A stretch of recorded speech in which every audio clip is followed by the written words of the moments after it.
Most people, most of my customers that come in the greenhouse, they're maybe just looking for that smaller, more petite flower. And they don't know that this and this are two totally different flowers.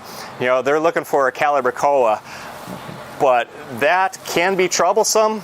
But this, check this out, this is actually a Mini Petunia, and they look the same. But the fact that this is a Petunia, and it means that it performs like a Petunia and it forgives like a Petunia, is great for my customers. So a lot of times I'll steer our greenhouse customers, hey, you know, you like this, but this is kind of like a higher level. Like, you need to be on your game with the Calibrachoas. Try out a Mini Petunia. They perform like a Petunia, they forgive, and they're just a lot easier to care for, and they turn out stunning. And still, again, this one you don't have to deadhead at all either.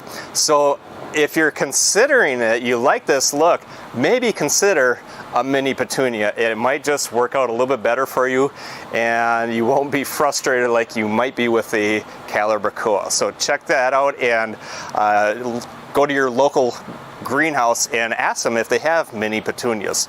So that is a good way to get away from the Calibrachoas. Now, I have a lot of customers that do fantastic with them, and that's great. If you do good, then just keep doing what you're doing something right. But if you're having trouble, then you're going to have to change up your game and figure out what you're doing wrong. And it's probably in the watering, or you're not feeding them. So you really need to get those on. Hey, if you're liking our videos, please be sure to give us a thumbs up, and also follow us on Facebook and subscribe to our YouTube channel. We have a lot of videos, a lot of how-to videos, so check those out. And also be sure to head on over to our BeatYourNeighbor.com website, where we have the moisture meter, we have the Beat Your Neighbor fertilizer, we have a lot of products there, but also we have a whole bunch of blog articles and tips and tricks that you can use to further your knowledge. So that's all over at BeatYourNeighbor.com. Thanks for watching. Have a great day.